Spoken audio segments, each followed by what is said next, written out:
하나님, 오늘 이 예배 가운데 더 깊은 하나님의 은혜가, 더 깊은 하나님의 만지심과 치유하심과 새롭게 하시는 그 은혜의 강물이 이 공간 안에 흐르길 원합니다. 하나님, 각 사람의 마음을 만지시고 그들의 심령을 다스리시고 주인으로 임하십시오. 하나님께서 행하실 그 놀라운 일들을 우리가 기대하며 오늘도 빛나는 그 왕을 노래하고 우리를 위하여 예비하신 그 크나큰 은혜의 소낙비를 소망하며 주님 앞에 기도로 나아갑니다. 이곳에서 주님을 찬양하는 모든 자들의 마음에 동일한 한 성령 안에서의 연합됨을 허락하여 주시고 그 깊은 연합 애아들을 통하여 하나님의 영광 앞에 나아가는 우리의 예배가 되길 원합니다. 하나님, 그러한 자들마다, 그러한 소망을 품는 자들마다, 그러한 결단 앞에 십자가 앞으로 나아가는 자들마다 동일하게 하나님의 영광을 보이시고 아버지의 얼굴을 나타내 주옵소서. 오늘 우리가 그 하나님을 보기 원하고 그 하나님과 함께하길 원하고 그분의 미소 앞에 우리의 삶이 온전히 드러나길 원하고 다시금 새로운 그리스도의 옷이 입혀지는 은혜를 경험하길 원합니다. 하나님, 그 하나님의 영광을 이곳 가운데 허락하여 주시옵소서. 아멘. 우리 그 하나님 앞에 믿음의 선포하시면서 함께 예배로 나아가시겠습니다. 함께 믿음의 선포하시겠습니다. 그러나 여호와께서 그들의 부르짖음을 들으실 때에 그들의 고통을 돌보시며 그들을 위하여 그의 언약을 기억하시고 그 크신 인자하심을 따라 뜻을 돌이키사 그들을 사로잡은 모든 자에게서 긍휼히 여김을 받게 하셨도다. 여호와 우리 하나님이여, 우리를 구원하사 여러 나라로부터 모으시고 우리가 주의 거룩하신 이름을 감사하며 주의 영예를 찬양하게 하소서. 여호와 이스라엘의 하나님을 영원부터 영원까지 찬양할지어다. 모든 백성들아 아멘 할지어다. 할렐루야. 아멘. 오늘 이 하나님의 은혜가 우리를 돌보시고 우리의 삶의 모든 억울함과 고통과 아픔을 신원하시는 그 하나님의 은혜가 우리 안에 선포되었음을 예수님의 이름으로 기도합니다. 우리 이 시간 기도하며 먼저 나갔으면 좋겠습니다. 하나님, 이 시간 그 위대하신 하나님 아버지의 일하심과 행하심과 또 돌보심과 함께하심을 이곳 가운데 나타내시고 우리의 심령이 온전히 주님을 바라보며 나아갈 때 우리의 심령 가운데 왕이심을 나타내셔서 우리 가운데 그 어떠한 이름보다 뛰어나신 하나님이심을 드러내는 예배 현장이 될 수 있도록 주님 임하여 주십시오. 우리 함께 기도하며 나아갑니다. 주님, 이 시간을 주님 앞에 올려드립니다. 영과 진리로 주님 앞에 올려드립니다. 생명과 기대함을 가지고 주님께 나아갑니다. 하나님, 이들의 삶을 주님께서 아십니다. 머리털까지 세심받으신 하나님의 그 세밀하신 음성이 오늘도 들려짐을 선포하나이다. 주님의 음성 앞에 우리의 삶이 온전하게 됨을 선포합니다. 아버지 마소서, 아버지 다스리소서. 이들의 억울함이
원수는 떠내 저 원수는 떠내 위대하신 주 위대하신 주 찬양해 위대하신 주 모두 알게 되리라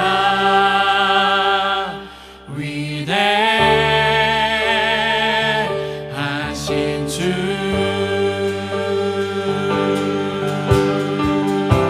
빛나는 왕의 왕 빛나는 왕의 왕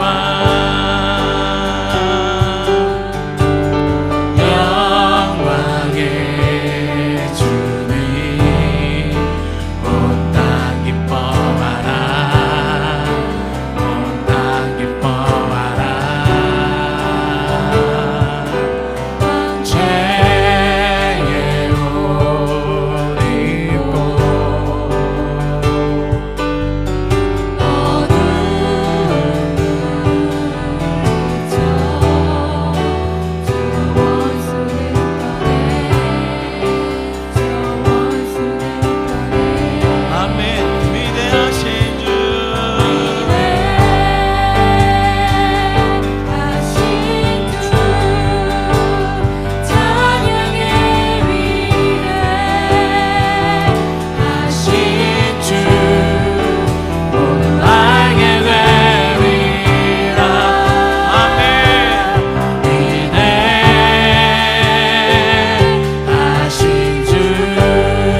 하신 주 찬양의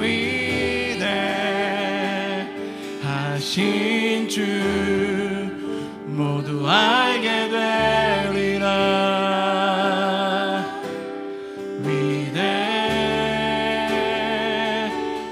위대하신 주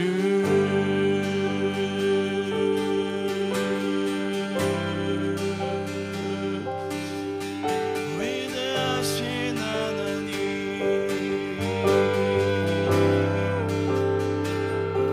찬양 받으소서. 우리 주는 위대하며 우리 주는 위대하며 능력이 많으시도다. 아멘. 그의 지혜 무궁하며 인자는 영원하도다. 아멘. 사는 자들 고치시며 상처를 싸매시도다. 별들의 수를 세시며 이름을 붙이셨도다. 그가 구름으로 하늘을 덮으시며 땅을 위하여 비준비하시니 예루살렘아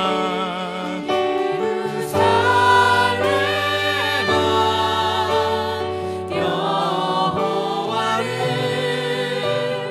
찬송할지어다. 내 하나님을 감사함으로 그 앞에 나가며 주님께 앞에 경배해.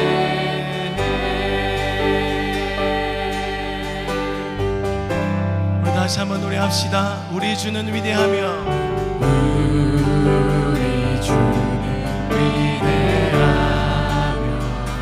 아멘. 능력이 많으시도다. 아멘. 그의 지혜 무궁하며 인자는 영원하도다. 우리 주는 위대하며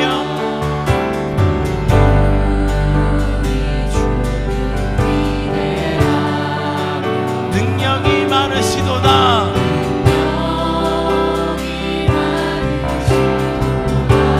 아멘.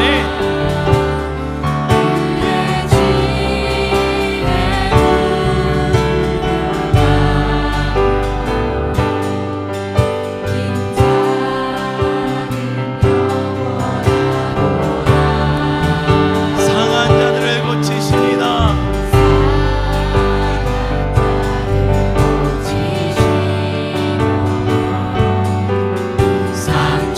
상처를 싸매시도다. 별들의 수를 세시며 이름을 붙이셨도다. 그가 구름으로 하늘을 덮으시며 땅을 위하여 비준비하시니 그가 구름으로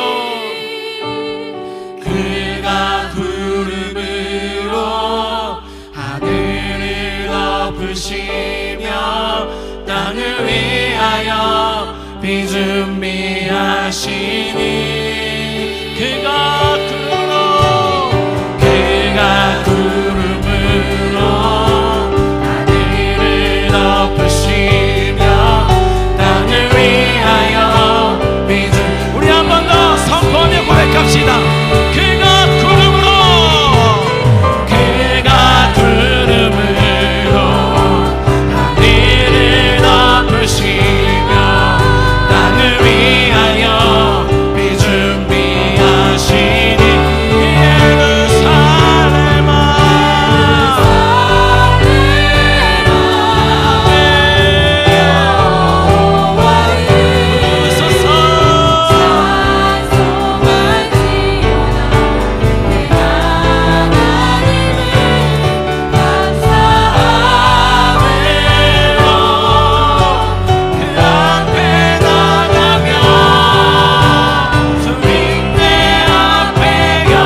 선하시고 존귀하신 하나님 아버지, 천지 만물 가운데 연약하고 부족한 우리를 사랑하사 하나님의 자녀 삼아 주시고 거룩한 주의 백성으로 거듭나게 하심을 감사드립니다.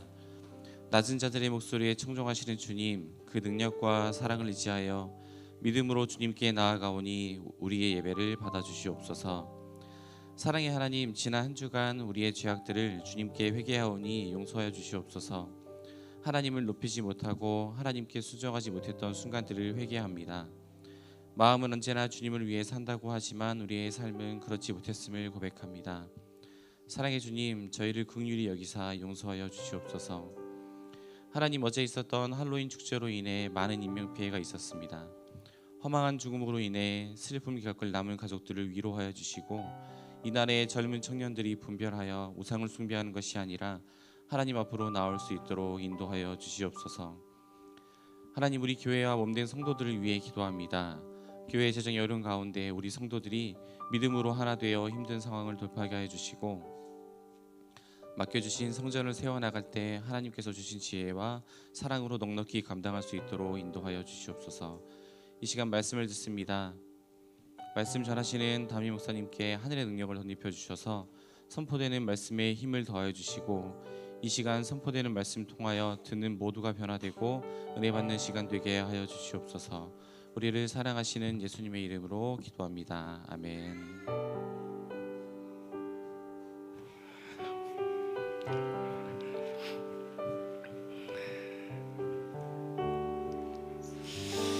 아멘. 기도 감사합니다. 네, 우리 교회 광고 먼저 보겠습니다.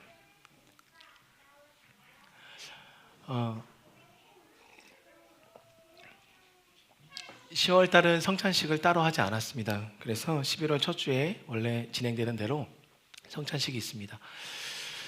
그리고 11월 18일, 19일 금토이죠. 우리 교회에서 올해 하는 마지막 24시 예배가 있습니다. 여러분들 기도해 주시고, 11월 20일은 추수감사주일로 보냅니다. 제가 전에 섬겼었던 교회는 11월 첫 주를 추수감사주일로 보냈었는데, 교회력으로 따지면 무조건 11월 셋째 주가 추수감사주일입니다. 그런데 좀 이따도 말씀드리겠지만 저희는 11월 마지막 주에 함께 추수감사절을 지내면 좋겠습니다. 제가 광고를 20일로 했지만 27일 마지막 주일을 우리 교회가 같이 한번 그 추수감사절 땡스기빙 데이로 같이 이렇게 좀 어울리고 함께하는 시간으로 마지막 주에 함께 할 수 있었으면 좋겠습니다. 자세한 얘기는 또 말씀을 드릴게요. 그리고 이 블레싱 시티 투어가 있습니다. 여러 이제 어떤 개교회 일부 목사님들이 모이셔서 도시마다 도시를 축복하고 도시 안에 있는 어떤 영적인 기류와 함께 더불어 하나님을 더 경배하는 어떤 도시를 축복하는 예배 무브먼트가 있는데, 그것이 이제 부산으로부터 시작해서 이게 점점점 이제 도시마다 올라오고 있었는데, 인천에서 블레싱 시티를 하고 싶다라고 했을 때 장소를 구하지 못하셔서 저희 교회 쪽에서 그 장소를 좀 제공해 주십사 말씀을 드렸고, 또 그분들이 또 이곳에서 그 블레싱 시티 예배를 드리겠다라고 이렇게 좀 최종적으로 컨펌을 좀 해주셨어요. 그래서 인천을 축복하며 도시를 위해서 중보하는 시간입니다. 그래서 그 예배가 토요일에 있습니다. 11월 26일 토요일에 이 교회에서 예배가 있습니다. 함께 하실 성도님들은 함께 참여해 주셔서 그 예배 가운데 한 6시간, 7시간 이 세션으로 축복하고, 어떠한 메시지가 있진 않습니다. 그냥 감동되는 대로 찬양을 인도하시다가 풀기도 하시고, 또 지금 계획에서는 이 인천의 어떤 원로 목사님들을 중에 한 분을 모셔서 인천을 향한 어떤 블레싱의 메시지와, 그리고 또한 이 자라나는 다음 세대들을 위한 축복의 메시지를 잠깐 나누고, 또 그 안에서 기도하는 어떤 시간들을 가질 것 같습니다. 그런 예배가 있다는 걸 아시고 함께 하실 분들은 시간을 비워두셔서 함께 해주시면 좋겠습니다.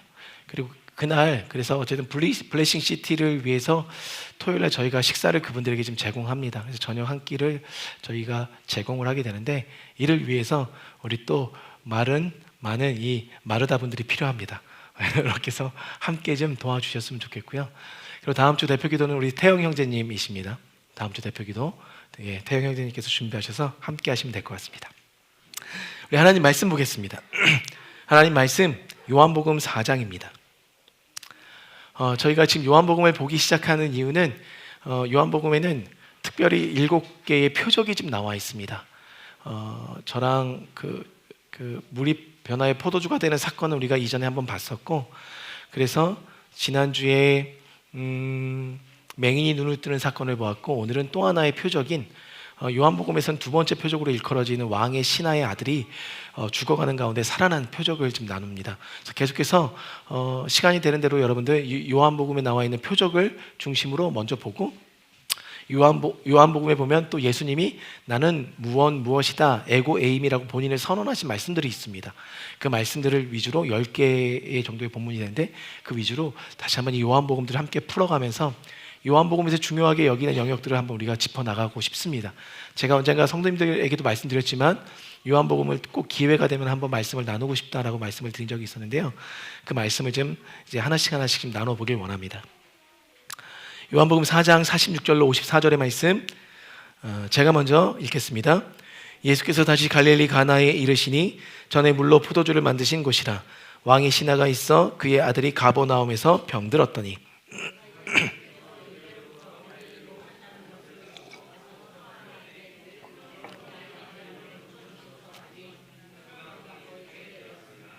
예수께서 이르시되 너희는 표적과 기사를 보지 못하면 도무지 믿지 아니하리라.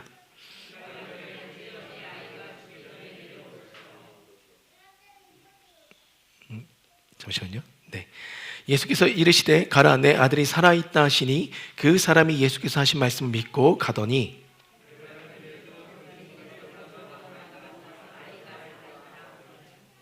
그 낫기 시작한 때를 물은즉 어제 7시에 열기가 떨어졌나이다 하는지라.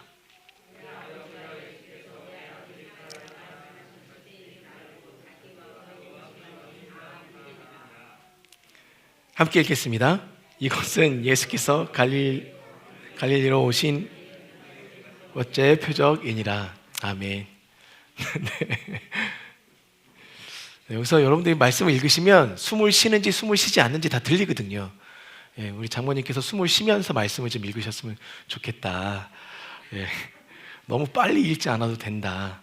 네, 말씀드리고 싶네요. 갑자기 제가 숨이 막혀가지고 그 숨 따라가다가 갑자기 웃음이 나왔습니다. 여러분들 마태복음 16장에 보면 바리새인들과 사두개인들이 예수님께 몰려오기 시작합니다. 그리고 예수님께 몰려오는 그들이 예수님께 한 가지 요청을 하기 시작하는데, 지금 하늘의 문을 여시고 지금 이곳에 하나님의 표적을 내려주십시오라고 이야기합니다. 근데 그 표적을 내려달라고 말하는 그 이변의 그 저희는 예수님을 시험함이러라 라고 말씀하고 있어요. 성경에 마태복음 16장 1절로 4절에 보면. 그래서 예수님께 시험하러 와서 표적을 행해달라고 말하는 그들의 의도를 아셨던 예수님께서 그들에게 말씀하십니다.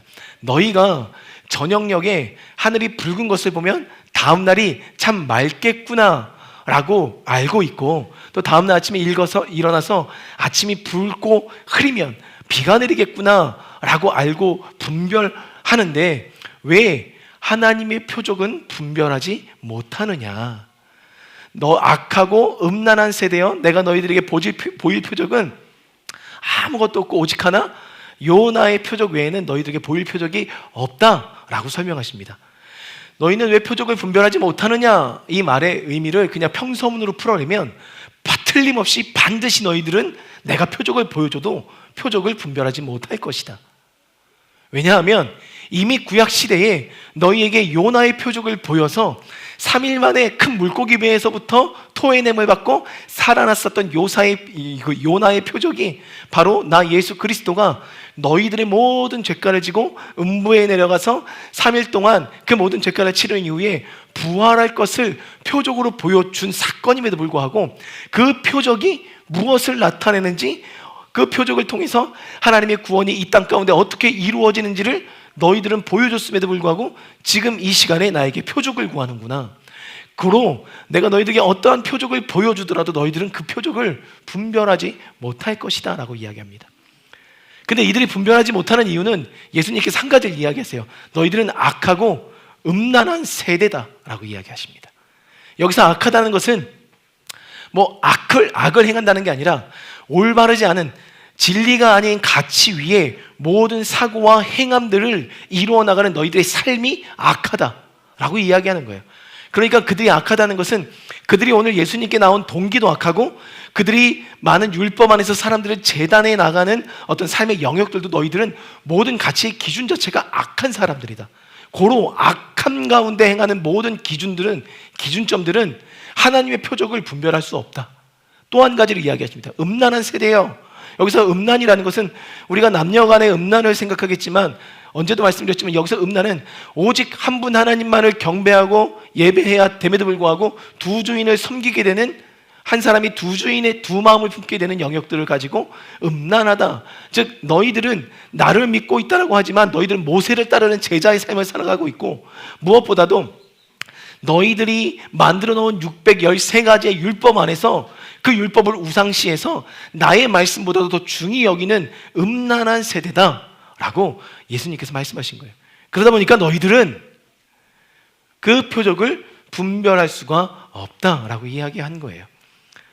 또한 요한복음에 또 하나의 표적이 있는데 오병이어의 사건이 일어납니다. 오병이어의 사건 속에서 그 오병이어 사건이 일어난 표적을 보면서 많은 무리들이 다음날 예수님을 쫓아서 갈릴리 그 호수를 건너 그 벳세다까지 이르러 예수님을 막 쫓아다닙니다. 그래서 예수님이 그렇게 쫓아오는 그 열성 팬들을 보시고 나서 뭐라고 이야기하시냐면 너희들이 표적을 따르는구나 라고 이야기합니다. 표적을 따르지 아니하고 너희들이 배부른 것을 따르는구나 라고 이야기를 해요. 어떤 의미냐면 그들이 그 전날에 오병이어 사건을 경험한 이후에 줄이고 목마른 그들의 삶을 출애굽 여정 속에서 만나와 메추리알기처럼 하나님께서 이 떡을 축사하시고 물고기를 축사하신 이후에 그들에게 나눠줬을 때 부족함이 없이 먹었었던 그들의 그 은혜가 너무나도 큰 나머지 그들이 예수님만 쫓아다니면 물질의 걱정은 하지 않아도 되겠구나, 먹고 마시는 의식주 문제만큼은 해결될 수 있겠구나 라는 생각 속에 사로잡히게 됩니다. 그러면서 예수님의 표적을 구하는 이유가 배부르게 하기 위한 것에 있음을 예수님께서 보셨다는 거죠. 표적을 따르는 무리들이 있었다는 거예요. 한 무리들은 예수님을 시험하기 위해서 예수님 기적을 행해 주십시오, 표적을 행해 주십시오. 한 무리들은 난 더 이상 가난하게 살고 싶지 않습니다. 먹을 것으로 인하여 걱정하고 싶지 않습니다. 그러니 매일과 같이 기적을 행하셔서 우리에게 먹을 것을 주십시오 라고 하는, 한마디로 그냥 예수님을 급식소로 생각하는 무리들이 표적을 구하고 있었습니다. 여러분들 표적이 일어나리라 믿습니까? 표적을 원하십니까? 기적을 원하십니까? 저는 원합니다. 저는 진짜 간절히 원합니다. 저한테 먼저 일어나길 원합니다. 그럼 왜 표적이 필요하신 거죠? 오늘 왕의 신하도 자신의 아들이 죽어가고 있는 상황 속에서 예수님께 나와서 내 아들이 죽어가고 있습니다, 살려주십시오. 가버나움까지 가셔서 살려주십시오. 가버나움까지의 거리는 34km. 그가 예수님이 갈릴리 가나에 오셨다는 그 이야기를 듣고 이미 예수님에 대한 소문을 들었었던 거예요. 들었었던 그가 예루살렘에서 행하신 일이든 유대지방에서 행하신 일이든 갈릴리에서 행하신 일이든 예수님께서 행하신 표적을 이 왕의 신하는 들었는데 예수님 한 번 정도 초청하고 싶었지만, 내 아들을 살리기 위해서 초청하고 싶었지만 거리가 멀었기 때문에 감히 그분을 초청할 수 없었던 차에 그나마 가까운 가버나움으로부터 34km 떨어져 있는 첫 번째 표적을 행하셨던 갈릴리 가나에 그분이 오셨다라는 소식을 듣게 됩니다. 그리고 나서 이 사람이 이 갈릴리 가나로 가서 예수님을 청해요. 그래서 예수님 내려오십시오. 내려오셔서 내 아들 좀 살려주십시오라고 이야기합니다. 그때 예수님께서 오늘 본문에 뭐라고 말씀하시면 48절에 너희는 표적과 기사를 보지 못하면 도무지 믿지 아니하는구나 라고 이야기합니다. 너희는 예수님 제 아들 좀 살려주십시오 라고 이야기하는 그에게 너희는 표적과 기사를 보여주지 않으면 도무지 믿지 않는구나 라고 이야기하시는 이 예수님의 이 말투의 어감이 어떻게 느껴지십니까? 표적을 보는 것에 있어서, 기적을 원하는 것에 있어서 예수님의 방향성은 어디에 있냐면 믿음의 증진에 있다는 것입니다. 믿음의 성장에 있다는 것입니다. 그것을 말씀하시는데 내가 너희들에게 표적과 기사를 보여주어서도 믿지 않는 무리들이 있었습니다. 그럼에도 불구하고 예수님께서 표적을 행하셨잖아요. 그 무리들이 원하는 것 떠나서 하나님의 나라가 이 땅 가운데 풀어져야 하고 하나님의 나라를 그들이 목도하면서 하나님의 나라를 갈망하고 고대하는 것을 위해서, 그래서 그들이 온전한 믿음을 갖는 것을 위해서 예수님께서 기적을 행하셨습니다. 그렇다고 한다면 오늘 우리가 기적을 원하는 이유는 어디 있어야 되는 거냐면 우리 믿음의 성장이라는 거죠. 그리고 믿음의 확고성을 더하기 위해서 이 기적이 오늘 우리 세대에 필요한 것이 맞습니다. 그러면 여러분들이 기적을 원하는 것이 표적을 구하기 위함입니까? 아니면 회복을 위한 것입니까? 믿음의 증진과 성장을 위한 것입니까? 여기서 중요한 개념이 있습니다. 왕의 신하는요, 예수님께서 표적을 행하실 것은 믿었어요. 네, 그것은 믿었습니다. 그렇기 때문에 내 아들을 살려주십시오라는 그 간청을 드리러 34km나 되는 그 거리를 뚫고 온 거예요.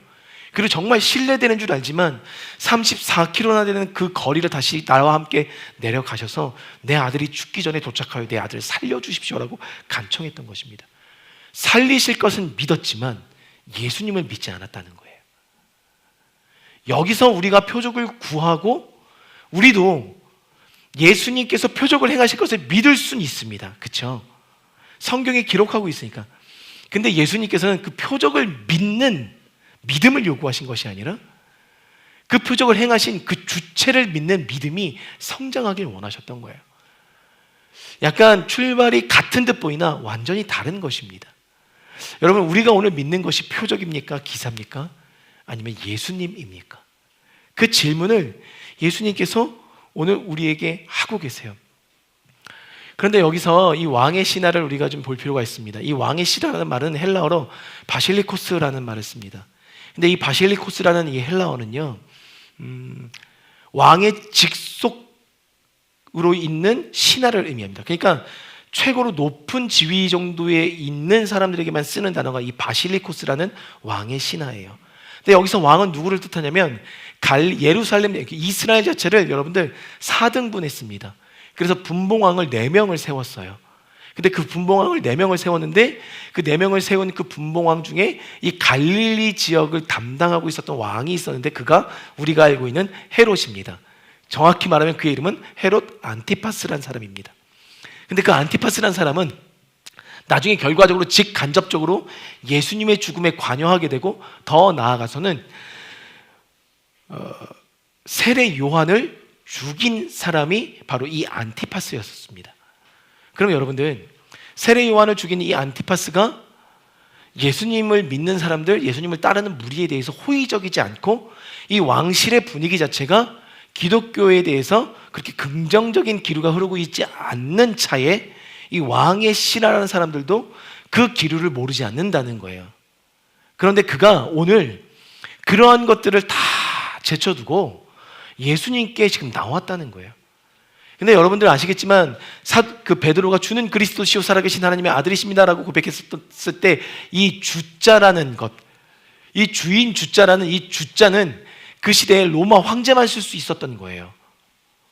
근데 베드로가 주는 그리스도십니다라고 고백하는 순간 베드로는 이 고백을 통해서 나는 당신에게 나의 삶을 맡기면서 당신이 나의 주인임을 고백합니다라고 고백했던 거예요.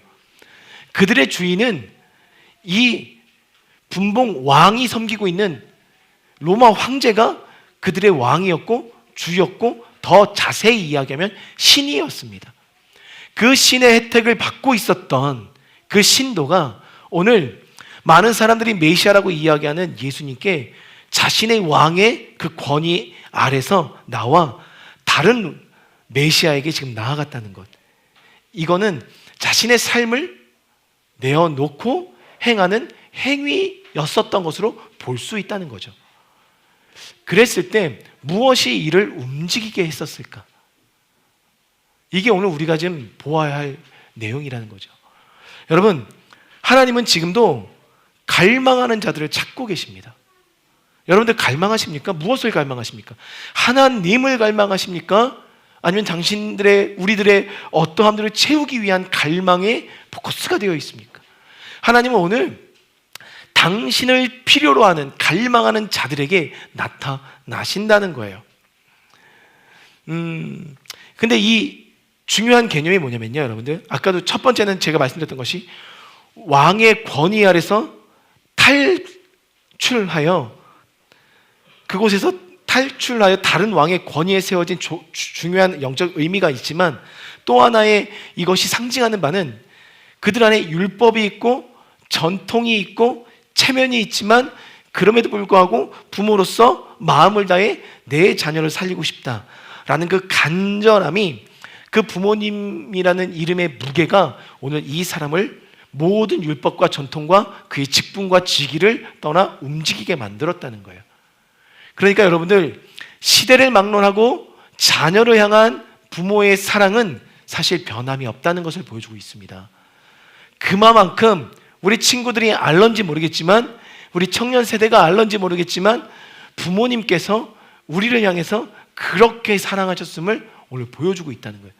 그런데 그 부모의 사랑이 이 왕적 신적 권위를 벗어나면서까지 자녀를 살리고 싶어하는, 목숨을 내어놓는 사랑을 부모님들께서 행하셨다라는 거예요. 달리 말하면요, 자녀분들 잘 들으세요, 여러분들. 부모님의 품 안이, 부모님의 울타리가, 부모님의 테두리가 진정한 자유와 사랑이 있는, 회복이 있는 자리라는 것을 오늘 이 왕의 신화가 보여주고 있다는 거죠.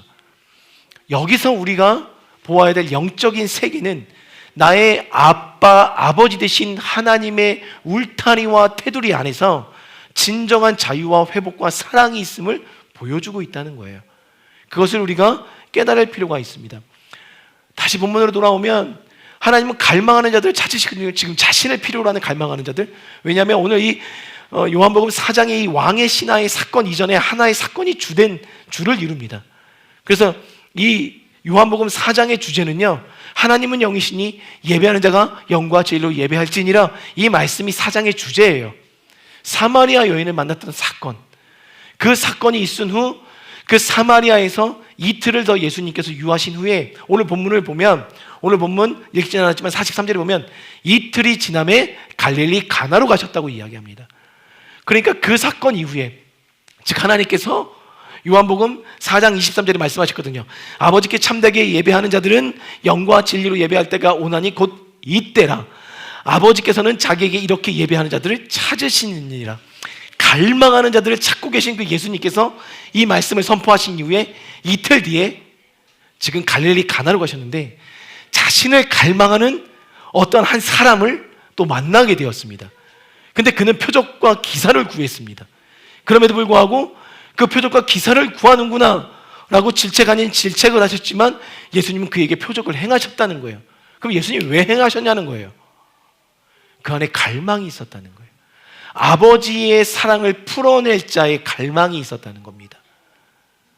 여러분들에게 자녀를 향한 그 사랑이 있으십니까? 쫑이에게 그 사랑이 있어요? 그 갈망이? 내 자녀를 향한 올바로 세우고 싶은 갈망이 있으십니까? 그렇다고 한다면 예수님께서 그 갈망만을 가지고도 여러분들 안에 표적과 기사를 행하십니다. 그것은 반드시 일어날 것입니다. 근데 그 갈망하는 자들을 통해서 예수님께서 표적을 행하셨는데, 갈망하는 자들의 동사 3가지가 오늘 이 본문에 나와 있어요. 갈망하는 자의 동사. 주석에도 이것을 설명하고 있어요. 그 갈망하는 자의 동사가 뭐냐면 47절에 나와 있습니다. 듣고, 가서, 청하되. 이 3가지의 동사가 하나님을 갈망하는, 예수님을 갈망하는 자들이 취해야 될 동사라는 것입니다. 여기서 듣다라는 것, 여기서 말하는 들음 자체는요, 소리의 의미를 이야기합니다. 소리를 내서 지각하게 되는 영역을 들음으로 말하는데, 근데 지각하게 돼서 그것을 통하여 행함으로 나아갈 수 있는 영역까지를 들음으로 본다는 거죠. 그러니까 그래서 듣다라는 것은 어떠한 의미를 말하고 있냐면, 그 사람이 갈망하고 있었던 그 갈망을 해소해 줄 수 있는 누군가가 있는 기쁘고 복된 소식을 들었을 때의 들음을 의미한다는 거예요. 오늘 여러분의 갈망을 채워줄 수 있는 그 들음의 주체가 누구십니까? 그 들음의 내용이 무엇입니까? 그 내용을 여러분들에게 설파할 수 있는 사람이 누구십니까?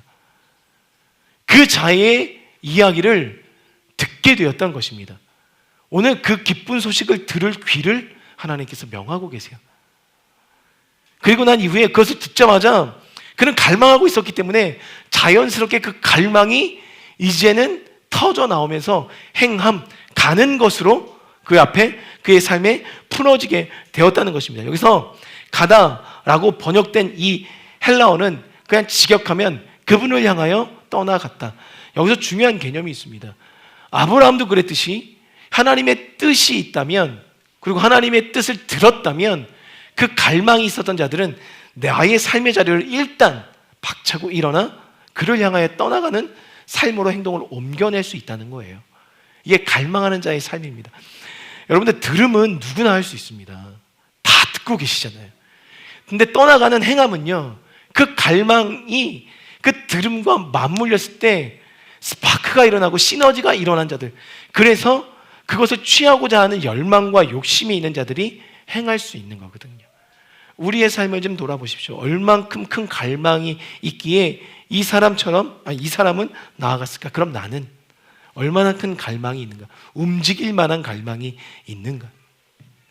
34km라는 시간. 그리고 저는 아무리 생각해 봐도 기본적으로 아들을 살리겠다는 마음이면 가능할 것 같지만 부모의 마음이면 가능할 것 같아요. 그러나 일반적인 상식선에서 34km를 내려와서 고치고 가주십시오라는 부탁을 드리기가 사실 쉽지 않았을 것 같아요. 그렇죠? 그럼에도 불구하고 그 거리를 달려나간다? 갈망이 있어야 된다는 것을 의미하고 있어요. 그리고 난 이후에 그 갈망은 이제 무엇을 하게 하냐면 그분 앞에 직면하여 있어서 나의 것들을 토로하기 시작합니다. 여기서 청하다라는 이 에로타라는 이 말은요, 미완료 시제입니다. 즉 이 미완료라는 말은 어떤 의미냐면 들어줄 때까지 내가 청한다, 계속해서 청했다라는 의미를 갖고 있어요. 한 번이었을지 모르겠습니다. 두 번이었을지 모르겠어요. 아니면 그 더 여러 번이었을 수도 있어요. 그러나 이 사람은 예수님께서 그것을 들어줄 때까지 계속 청하고 있었다는 거예요. 갈망은 끊임없이 이루어질 때까지 청한다는 거예요. 이루어질 때까지, 열매가 맺혀질 때까지 심는 거예요. 물을 주는 거예요. 뿌리는 거예요. 그리고 나중에 거두는 겁니다. 그게 청함에 있다는 거예요. 우리의 청함의 삶이 뿌리기만 하고 물은 주지 않고 그것을 가꾸진 않고 열매를 구하고 있다면 우리는 갈망하는 자의 삶이 아니겠죠.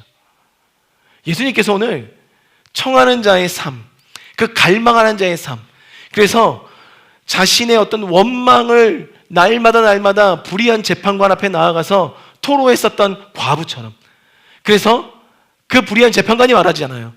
내가 이 여자의 원한을 풀어주지 않으면 날마다 나를 찾아와서 나를 괴롭게 하겠구나 라는 그 마음의 동요가 일어나게 만들었던 것처럼, 물론 하나님 아버지께서는 여러분들이 갈망하시면 그 갈망 안에서 한 번에라도 그것을 풀어주시고 회복시키십니다. 그러나 오늘 우리에게 물으시는 거예요. 그 갈망의 동사가 우리들 안에 있는지. 한번 여러분들 이번 한 주간 우리 안에 그 갈망의 동사가 있는지를 한번 보십시오. 그런데 이 갈망을 통해서 예수님 앞에 나아간 그들 안에 그 갈망을 찾으셨던, 갈망하는 한 사람을 찾으셨던 그 예수님 앞에 나온 그 사람에게 이제는 내 아들이 살아있다, 가라 라고 말씀하십니다. 그러니까 여기서 또 하나의 동사들을 우리에게 제시해 주시는데 뭐냐면 표적과 기사를 직접 경험하는 자의 삶의 동사들을 또 하나 풀어주시고 있다는 거죠. 여러분, 우리가 이 동사에 좀 주목했으면 좋겠습니다. 여러분들 안에, 그리고 저의 삶 안에, 이 교회 안에, 그리고 어찌 보면 정말 이 기적과 표적을 바라는 모든 가정 안에, 민족과 나라 위에 이 동사가 행해져야 하는 것입니다. 그리고 풀어져야 하는 것이에요. 그랬을 때 여러분의 삶이 이 동사가 되어야 하는 것입니다. 표적과 기사를 경험하게 되는 동사 첫 번째는 뭐냐면 50절에 나와 있습니다. 우리 50절을 다 같이 한 목소리로 함께 한번 읽어보겠습니다. 시작. 예수께서 이르시되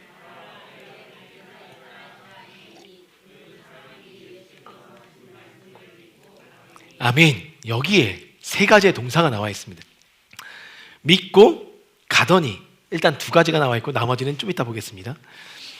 중요한 게 첫 번째, 말씀을 믿는 것입니다. 우리가 너무나도 식상하게 많이 들었던 건데, 표적과 기사를 경험하는 자들에게 필요한 삶의 동사, 말씀을 믿는 것이라고 이야기합니다. 오늘 그리스도인들에게 도전하는 거예요. 말씀의 무게를 느끼라는 거예요. 말씀의 믿음 안으로 들어가라는 것입니다. 여기서 여러분들 입장을 바꾸어 생각해 보십시오. 내 아들이 살아있기를 소망했었던 그 사람에게 그가 들었던 기적들은 아마도 대부분이 예수님께서 그 자리에서 선포해 주셨어, 혹은 손으로 터치해 주셨어, 그를 만져 주셨어, 그랬더니 그가 살아났어, 그가 고침받았어, 그랬더니 떡과 물고기가 만들어졌어 라는 어떤 예수님과 함께하는 표적이 대부분이었을 거랍니다. 였을 거예요. 그래서 원거리 이 34km나 떨어져 있는 거리에서 내 아들이 살았다 해서 내 아들이 살아날 것을 믿는 믿음을 요구하는 영역은 아니었을 거라는 거죠. 근데 오늘 이 사람에게 내 아들이 살아있다라고 이야기했을 때 이 사람이 갔습니다. 저는 거기까지는 아니었을 것 같아요. 아무리 이성적으로 생각해도 그냥 어떻게든 예수님 바지 끄댕이 잡고, 아니면 안수받은 제자 한 명이라도 끌고 가서 저는 그 제자를 통해서라도 안수해 주십시오 라고 간청했을 것 같아요. 살리고자 하는 마음이 있었다면. 근데 여기서 중요한 개념이, 그 사람은 그러지 않았다는, 그 즉시 갔어요. 그냥 다시 돌아온 길을 그 한 말씀 듣고 가버렸다는 것입니다. 그럼 여기서 믿는다라는 이 말, 이 믿는다라는 이 말은요, 이 단어는 피스튜오라는 헬라어, 이게 믿는다라는 의미예요. 근데 여기서 믿는다는 이 단어를 쓸 때, 이 단어를 우리나라 말로 풀어내면 내가 그를 신뢰한다, 의지한다, 신임한다라는 의미를 갖고 있어요. 신뢰한다, 의지한다, 신임한다. 말씀을 신뢰했대요. 말씀을 의지했대요. 말씀을 신임했대요. 그러면 여기서 결과적으로 그 말을 신임한 것입니까? 그 말을 한 그 화자를 신임한 것입니까? 그 말을 내뱉은 예수 그리스도를 신임했다는 거예요. 그를 신뢰했다는 거예요. 그를 의지했다는 것입니다. 여러분들 믿음을 바로 이해하셔야 돼요. 믿음은 주님을 신뢰하는 것이 믿음입니다. 주님을 믿는 것이 믿음이에요. 말씀을 믿었다는 개념은 예수님께서 말씀하신 이 워딩 자체, 그것을 믿은 것도 맞지만 더 깊은 차원의 의미에서 신뢰는 헬라어 원어 그대로 보면 예수님을 신뢰했다는 거예요.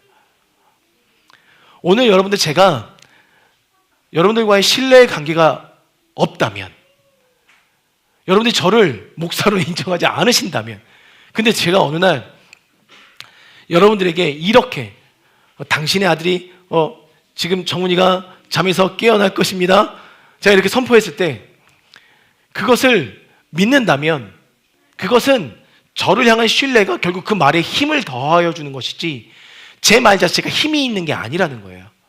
이해가 되시죠? 그렇기 때문에 여러분들, 오늘 믿는다는 것은 여러분들 말을 믿는 게 아니라 예수님을 신뢰하는 것이, 말씀이 육신이 되어 우리 가운데 거하신 그 예수 그리스도를 믿는 믿음인 것을 이야기하고 있다는 것입니다. 여러분들 무엇을 신뢰하고 있습니까? 관계성 안에서 신뢰를 쌓아가는 것도 맞습니다. 그러나 여기서 중요한 개념이, 이 사람은 예수님에 대해서 전혀 어떠한 관계를 쌓지도 않았음에도 불구하고 내 아들이 살아있다 이야기하니까 온전한 신뢰를 쏟아냈다는 거예요. 그랬더니 아무런 관계성이 없어도, 그가 하나님의 아들이신지 아닌지 몰라도 그가 했던 말에 신뢰를 갖고 삶에서 걸어나갔었던 그의 인생 속에 표적과 기사가 일어났다는 것, 이 중요한 개념입니다. 여러분들에게도 오늘 그것을 요구하세요. 여러분들이 정말 표적과 기사를 경험하기 원하신다면 그 신뢰의 대상을 예수님께 고정하라는 것입니다. 예수님을 더 신뢰하라는 거예요. 여러분들의 많은 삶의 여정 속에 사실상 자녀들 키우면서 혹은 사업을 진행해 나가면서 관계가 깊어지면서 왜 갈등이 없고 고민이 없겠습니까? 근데 그 고민 속에서 그 고민을 해결하는 모든 주체는 예수님을 신뢰하는 믿음으로부터 문제는 해결점이 시작된다는 것을 이야기하고 있어요. 어떤 사람들의 말을 신뢰하는 것이 문제를 해결시켜주는 근본적인 힘이 아닌 것을 말씀하고 있다는 것이죠. 여러분들 무엇을 신뢰하고 계십니까? 즉 달리 말하면 예수 그리스도가 여러분들의 보증 되심을 이야기하고 있다는 거예요. 신약 성경에 보면 보증이라는 단어가 5번 쓰입니다. 근데 그 5번 쓰일 때 3번에 걸쳐서 고린도후서에서 2번, 에베소서에서 1번, 저를 이야기하자면 고린도후서 1장 22절에 우리에게 인치시고 보증으로 우리에게 성령을 주셨다. 성령을 주셨다. 보증으로 주셨다. 고린도후서 5장 5절 우리에게 이루게 하시고 보증으로 성령을 우리에게 주신 이는 하나님이시니라. 에베소서 1장 14절 우리의 기업의 보증이 되셨다. 이 보증의 세 가지는 그냥 일반적인 보증, 그냥 그 사람의 말을 믿을 만한 보증, 그러니까 믿을 만하다의 의미를 갖고 있습니다. 두 개의 보증은 히브리서에 나와 있는데 6장 17절에 보면 어떠한 보증이 나오냐면, 보증이란 단어는 그가 우리를 위해 중재하셨다는 의미를 갖고 있는 게 보증이에요. 그런데 유일하게 히브리서 7장 22절은 신약에 유일하게 한번 쓰이면서 보증이란 단어를 썼는데 어떻게 표현하고 있냐면, 이와 같이 예수는 더 좋은 언약의 보증이 되셨다라고 이야기하고 있어요. 이 말이 무엇이냐면, 이 보증은 법정 요구입니다. 법정에서 보증한 것, 그러니까 법으로 시행되고 변할 수 없는 보증이라는 것이에요. 즉 예수님을 신뢰하면 이 보증 안에 우리의 삶이 세워질 수 있다는 거예요. 그런데 이 보증은 더 깊이 구원과 연관되어 있다는 것입니다. 그래서 어떻게 설명하고 있냐면, 타인을 위해 자신의 생명을 내건다. 즉 내가 이것을, 이 표적을, 이 기적을 행할 거야. 근데 그것을 어떻게 보증하냐면, 내 목숨을 걸게, 내 목숨을 걸어서 이것은 행할 거야 라는 그 보증을 예수님께서 하셨다는 거예요. 근데 예수님은 자신의 목숨을 걸고 행하셨잖아요. 여기서 말하는 믿음이라는 것은 자신의 목숨을 걸고 행하신 예수님의 모든 스토리, 죽음과 부활과 승천과 승리의 모든 스토리를, 그것을 내가 믿는 것을 보증으로 받는 것입니다. 그게 믿음이라는 거예요. 그러니까 믿음의 내용에는 예수님의 죽으심과 부활하심과 승천하심이 꼭 포함될 수밖에 없는 거예요. 왜? 우리의 보증되시기 때문에. 오늘 여러분들에게 보증되시는 예수님이 말씀을 믿기 원하십니다. 근데 말을 쫓아가는 것이 아니라 예수 그리스도를 쫓아가길 원하신다는 거죠. 그게 믿음이라는 것. 그러한 자들에게 표적과 기사가 일어난다. 두 번째가 참 설명하기가 어렵습니다. 근데 여러분들이 삶에서 한 번씩은 다 경험했을 것 같아요. 두 번째가 뭐냐면 가는 것입니다. 근데 더 정확히 말하면 걸어갈 때 만나고 듣게 됩니다. 걸어갈 때 만나고 듣게 됩니다. 오늘 어찌됐든 간에 그 말을 듣고 나서 다시금 그가 내려갔었던 길을 되돌아 내려갑니다. 그런데 그 길에서 자신들의 하인을 만납니다. 그리고 하인들을 통해서 어떤 말을 듣게 됩니까? 주인의 아들이 살아났습니다 라는 말을 듣게 됩니다. 이게 되게 중요한 개념이에요. 우리가 걸어가는 이 표적과 기사를 경험하기 위해서는 일단 먼저 걸어가야 돼요. 표적과 기사가 일어난 걸 보고 걷는 믿음을 원하는 것이 아니라, 걸어내고 살아내고 그것을 견뎌내는 자들에게 보여주시는 영역이 표적과 기사라는 것입니다. 그 길을 걸어가는 묵묵한 삶의 여정들을 말씀하고 있어요. 표적과 기사를 경험하는 그들을 위한 믿음의 여정을 오늘 원하고 계신다는 거예요. 근데 그 여정을 살아가고 있을 그 차에 신기하게도 그 동일한 소망과 간절함을 가진, 그래서 복된 소식을 들은 그들 무리와 함께 그가 만나게 되었다는 것입니다.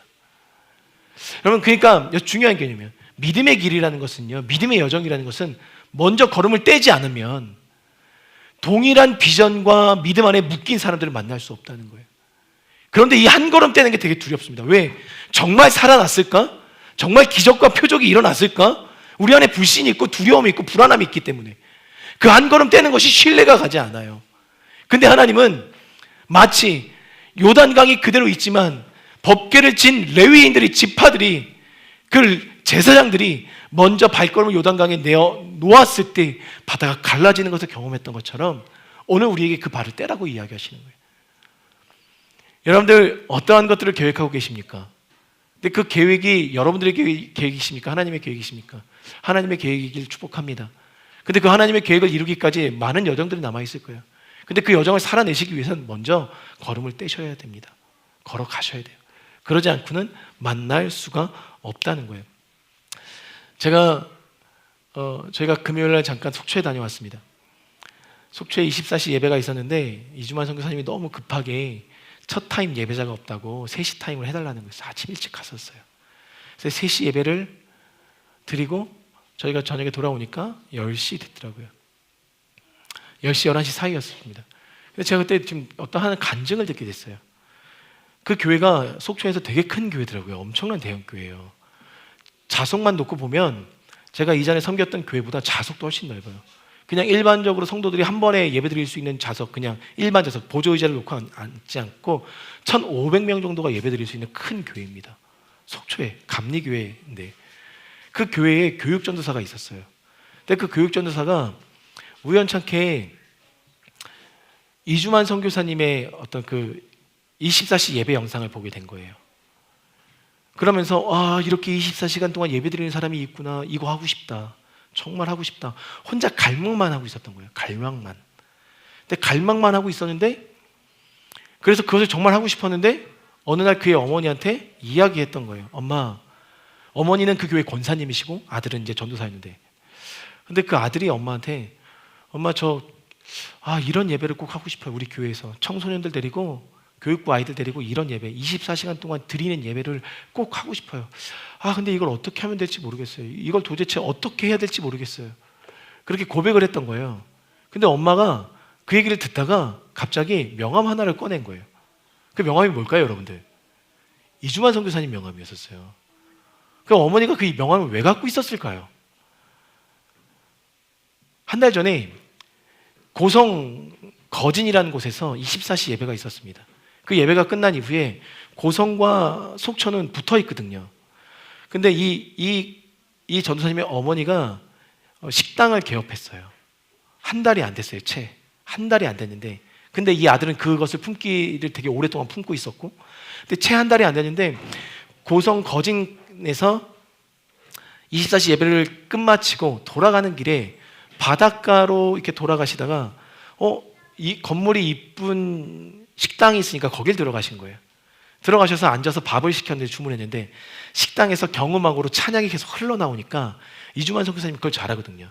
뭔가 좀 이분이 믿는다 싶으면 계속 찔러서 좀 이 연결을 이뤄냅니다. 근데 찬양이 나오니까 그 사장님을 불렀어요. 혹시 교회 다니시냐고 그랬더니 맞다고. 근데 그 사장님한테 직접 얘기를 들었는데요. 제가 그날 저녁에 가서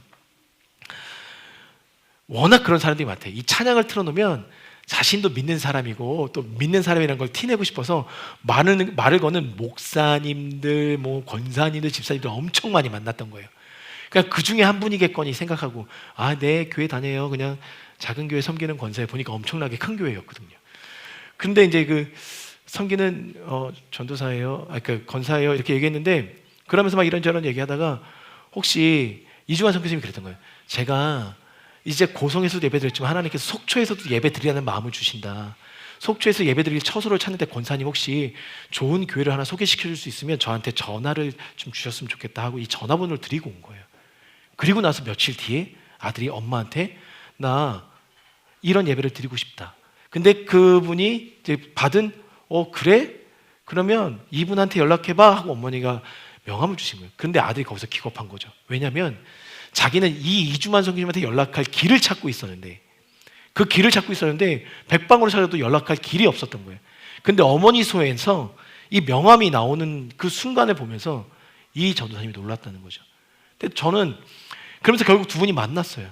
만나서 예배를 추진했습니다. 근데 여러분들 아시겠지만 대형 교회에서 표현이 그렇지만 말단인 전도사가 24시간 예배를 세운다는 게 쉽지가 않아요. 그런데 그걸 교육 목사님을 통해서 따내고 그것을 지난 토요일 금요일 날 했던 거거든요. 제가 이 부분을 어떻게 설명할 수 없겠어요. 그러나 이거는 살아내는 자들을 경험하는 겁니다. 먼저 걸음을 떼서 걸어가는 자들이 만나게 돼 있어요. 그 길 끝에서 동일한 비전과 꿈을 가진 자들과의 조우가 일어난다는 것입니다. 여러분들도 인생에 그런 경험이 일어나길 주님의 이름으로 축원드리고 축복합니다. 일어날 거예요. 다만 먼저 떼십시오. 그러면 저 멀리서 알 수 없는 누군가가 동일한 비전과 꿈을 갖고 이미 발을 떼어 그 길로 걸어오고 있다는 사실을 하나님께서 보여주고 계신다는 거죠. 나 혼자 개척하는 것처럼 보여도 하나님은 동역자들을 세워놓으셨다는 거예요. 그리고 여기서 주는 영적인 중요한 원리가 있습니다. 오늘 이 부분 먼저 걸어서 나아가는 자들에게 듣게 한다는 이곳에 영적 원리가 있어요. 가버나움부터 갈릴리 가나까지 길이 하나였을런지 모르겠지만 중요한 건 같은 동일한 길 선산 위에서 만났다는 개념, 이게 우리한테 던져주는 영적 원리가 있다는 거예요. 오직 길은 하나라는 것입니다. 예수 그리스도의 비전을 품은 자들이 예수 그리스도 위에 걸어갈 때 하나님께서 만나게 하신다는 거예요. 여러분들 오늘 걸어가는 그 길이 어떤 길입니까? 예수 그리스도란 길과 진리 대신 그분의 길입니까? 아니면 우리가 원하는 길입니까? 이 길을 체크해 볼 필요가 있어요. 예수님만이 오직 길이라는 거예요. 그 길을 추구하는 자들, 그들이 결국 조우하게 된다. 여러분의 가정이 예수 그리스도의 길만을 추구하길 바랍니다. 그 길만 따라가길 소망합니다. 그래서 이뤄내십시오. 그래서 만나십시오. 사업의 현장에서, 관계의 현장에서, 그리고 학업의 현장에서 동일한 비전과 꿈을 가진 자들을 분명히 만나게 하실 겁니다. 그러면 그 만나는 자들과 함께 더불어 무엇을 경험케 하시냐면 하나님의 기적을, 그 표적을, 기사를 경험케 하십니다. 그것을 말씀하고 계세요. 마지막 세 번째가 있습니다. 우리 찬양가 좀 나와주시겠습니까? 마지막 세 번째 동사가 있습니다. 알고 살아간다입니다. 알고 살아간다. 아들이 살아났습니다. 죽을 줄 알았던 아들이 결국 살아났거든요. 그런데 아들이 살아났다고 했을 때 이 사람은 종의 그 말을 들은 이후에 어제 몇 시에 열이 떨어졌니? 물어보니까 7시에 떨어졌습니다. 그 7시가 바로 보니까 예수님께서 나에게 내 아들이 살아있다 말씀하신, 선포하신 그때인 것을 그가 조사하는 가운데 알게 되고, 결국 이것이 하나님 예수 그리스도께서 일하셔서 그 시간에 말씀하셔서 그 말씀이 그 시간에 이루어졌구나 라는 것들을 알게 되었다는 거죠. 여기서 중요한 거예요. 여러분들 그 사실을 안 그는 그것을 믿고 살아가기 시작했다는 겁니다. 제가 왜 이걸 중요하다고 얘기하냐면, 여러분들 우리가 하나님의 말씀을 믿고 살아가고는 있지만 우리의 삶 안에 늘 일어나는 기적과 표적과 어떤 하나님의 일하심의 열매들을 우리가 보고 있지만, 여러분들 그것을 하나님께서 일하셨구나 라고 취하는 사람이 몇 명이나 되겠습니까? 내 자녀가 조금의 변화가 있었어요. 이거는 그냥 선생님이 잘 가르쳐줬으니까 됐겠지, 혹은 친구들과 만나다 보니까 알게 된 거겠지 라고 보실 거예요? 아니면 나의 기도를 하나님께서 들어서 응답하셨구나 라고 보실 거예요? 하나님 오늘 그것을 원하신다는 거예요. 무엇을 알고 그 안 것을 믿고 살아가는 삶의 여정을 분명히 원해요. 근데 그것을 그렇게 알고 믿고 살아가는 사람들은 그것이 하나님의 일하심과 표적으로 경험되는 거지만, 이건 그냥 내가 노력한 거잖아, 내가 열심을 낸 거잖아, 이건 저 사람이 도와준 거잖아, 이거는 우연이 된 거야, 그동안 의사를 통해서 먹여왔었던 그 약의 효과가 그제서야 나타났구나 라고 바라볼 수도 있음에도 불구하고 그는 그것이 예수님께서 하신 일이구나 라고 알고 믿었다는 거예요. 믿음은 취함에 있습니다. 표적과 기사는 취하는 자들에게 일어난다는 거예요. 그게 하나님의 일하심을 고백하는 자들에게 보이는 세계라는 것입니다. 여러분들, 그러니 데이빗 나이 목사님께서 그때 집회하셨을 때, 그리고 여러 지금 목사님들이 항상 하시는 얘기가 뭐냐면, 집회 때마다 따라다니는 사람이 있다는 거예요. 근데 진짜 있어요. 리스트를 갖고 있는 교회도 있더라고요. 저분 조심해야 돼, 저분 조심해야 돼. 또 와가지고 또 교회 분위기랑 다른 어떤 이렇게 또 액션과 제스처가 일어나니까 경계하시기도 해요. 근데 그러시더라고요. 그들이 사모하는 게 뭐냐면 이 안수기도예요. 임파테이션, 기름 부으심이라고 하죠. 그분의 능력들을 잊고자. 그리고 많은 이들은 내가 그분의 겉옷을 취했다. 조용기 목사님이 돌아가셨을 때도 그분이 쌓아왔던 영적인 유업들이 되게 많아요. 물론 과오도 있지만 유업들이 있다는 거죠. 근데 그 엘리야의 겉옷을 엘리사가 취했던 것처럼 어떤 그런 예언적 표시로 많은 분들이 믿음의 거장들의 옷들을 취합니다. 내가 오늘 그것을 믿음으로 취했어, 입습니다. 중요한 개념이 입어도 돼요, 취해도 돼요, 좋습니다. 다만 그분의 능력들이 우리 안에서 능력으로 행해지기 위해서는 그분이 살았던 것처럼 똑같이 살아야지 된다는 거예요. 생각해 보세요. 나는 전혀 믿음의 어린아이 같은데 나에게 사람을 살리는 어떤 능력들이 임한다 한들 그것이 내가 그렇게 살아내지 않고 그런 믿음이 없는데 그것이 행해질까? 그렇지 않다는 거예요. 임파테이션이라는 거, 기름 부으심이라는 것들은 내가 그렇게 살아내는 자들에게 일어나는 하나님의 기적이에요, 능력이에요. 살아내지 않고 거저 입으려고 하면 그게 도둑놈이잖아요. 근데 하나님은 그렇게 말씀하시지 않았어요. 그리스도의 장성한 분량에 이르기까지 성장할 것을 말씀하셨거든요. 그러니까 예수님처럼 살아야 능력이 일어나는 거죠. 근데 많은 이들이 내 안에서 일어나는 것, 어떤 변화들을 내가 한 것처럼 여기기 시작하면, 그래서 내가 그분에게 받은 것으로, 내가 일으킨 것으로, 나의 이름으로 그 자리를 메워버리기 시작하면 이런 표적과 기사들이 일어나지 않아요. 나의 어떠한 능력들을 표출하고자 표적과 기사를 바란다면 절대 일어나지 않아요. 오늘 말씀하시는 바가 있습니다. 사람을 쫓을 것이 아니라 예수 그리스도를 쫓으라는 거예요. 그게 표적과 기사의 기본이라는 것입니다. 사랑하는 성도님들, 표적과 기사가 나타났습니다. 결국 살아났어요. 표적과 기사가 나타난 이유를 오늘 이 본문에서 결론 짓고 있어요. 어떻게 결론 짓고 있냐면 53절에 보니까 그의 아버지가 예수께서 내 아들이 살아있다 말씀하신 그때인 줄 알고 자기와 그 온 집안이 다 믿으니라. 표적과 기사를 행하시는 이유가 있습니다. 생명이 일어나기 위해서, 생명을 일으키기 위해서 표적과 기사를 행하신다는 거예요. 오늘 하나님께서는 그 표적과 기사를 통하여 많은 생명들을 일으키고자 합니다. 저는 저희 교회도 그 표적과 기사가 나타났으면 좋겠어요. 그리고 저는 지금도 기도하고 있습니다. 저의 어떤 달라진 삶 중에 하나가 뭐냐면, 순간순간 제가 기도하는 걸 잊었을 때 다시 기도합니다. 걸어다니고 있든 운전하고 있든 내가 무엇을 먹고 있든 계속 기도합니다. 무슨 기도를 할까요? 제 다리, 거기에 따른 운동도 하지만 낫게 해달라는 기도를 계속하고 있어요. 그래서 정상처럼 살아갈 수 있게끔 그 표적이 저한테 필요합니다. 아니, 이 교회 왜 필요하냐? 이 교회 하나님 생명이 일어나야 하기 때문에 필요합니다. 저는 이것을 자랑하고 싶은 게 아니에요. 그게 기도하고 있어요. 계속 기도하고 있어요. 여러분들, 동일하게 우리가 회복되기를, 하나님의 나라가 이 땅에 회복되기를 위하여 하나님의 표적을 강구했으면 좋겠어요. 그리고 그것에 우리의 삶을 드리고 그 동사들을 취하여 나가는 저와 여러분들의 삶이 되었으면 좋겠습니다. 우리 찬양하며 나갔으면 좋겠습니다.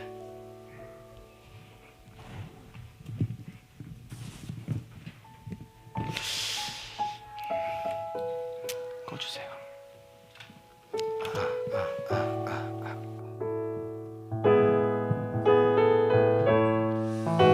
우리 이 찬양을 계속해서 부를 건데, 여러분들 자유롭게 기도하실 분들은 기도하시고, 또 이 찬양 안에 하나님을 높이고 싶은 분들 높여주시기 바랍니다. 다만 예수 그리스도 앞에 더 가까이 나가시는 시간이 되었으면 좋겠습니다. 시작됐네, 우리 주님의 능력이. 시작됐네, 우리 주님의 능력이 나의 삶을 다스리고 새롭게 하네. 자유 안에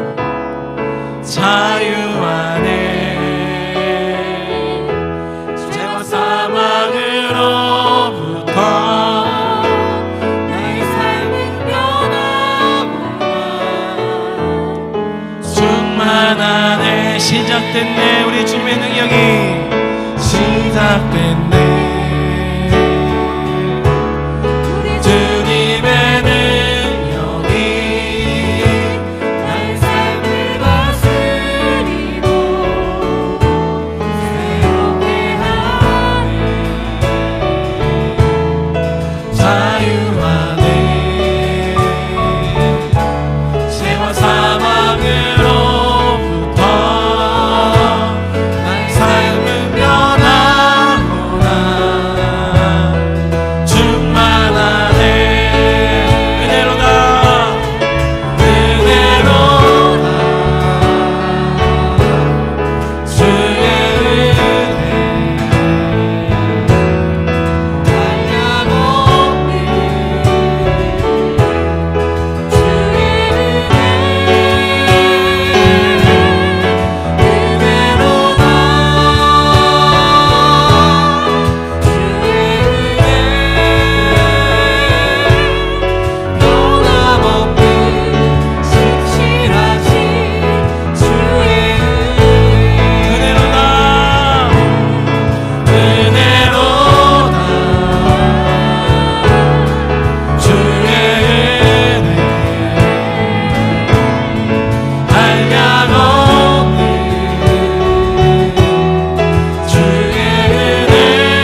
안에 시작된 그 은혜들을 우리가 발견케 하여 주십시오. 그리고 살아나게 도와주십시오.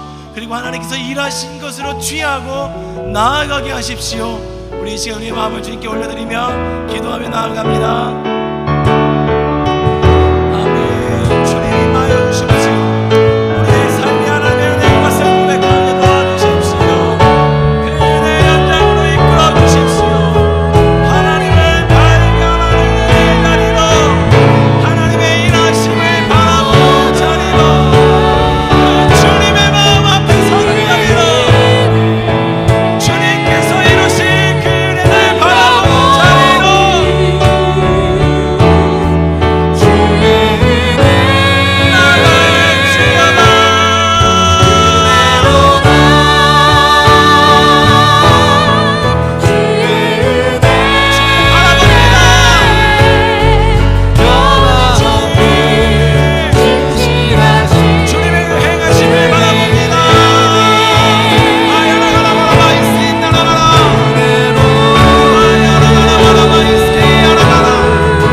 오늘도 말씀을 듣고 그 마음 안에 도전되고 또 알아지고 깨달아지고 응원되어졌던 모든 영역 속에 하나님께서 하심을 우리가 취하여 나갈 수 있도록 주님 응원하여 주십시오. 그래서 우리 성도님들 가운데 표적과 기사가 필요한 모든 가정들마다 예수 그리스도를 신뢰함으로 나아가는 그 발걸음 속에 보게 하시고 목독케 하여 주십시오. 그 은혜가 우리들 안에 필요합니다. 하나님, 드려진 헌금도 받아주시고 이 헌금이 쓰이는 곳곳마다 하나님의 나라와 뜻과 세계를 보여주시고 하나님의 나라를 건설케 하여 주셔서 이것 위에 심은 모든 자들의 삶 또한 하나님의 풍족함을 경험하는 은혜가 우리 교회 안에 표적과 기사로 나타나도록 일하여 주시옵소서. 이제는 구주 되신 예수 그리스도의 차고 넘쳐 흐르는 은혜와 아버지 되신 하나님의 그 크신 사랑과 오늘도 말할 수 없는 탄식으로 우리를 위하여 중보하시는 성령님의 그 교통하심이 주님의 표적을 구하며 그 믿음의 동사를 취하여 살아가고자 결단하는 모든 성도들 위해, 우리 사랑하는 자녀들 위해 이제부터 영원토록 함께 하시기를 간절히 축원하옵나이다. 아멘.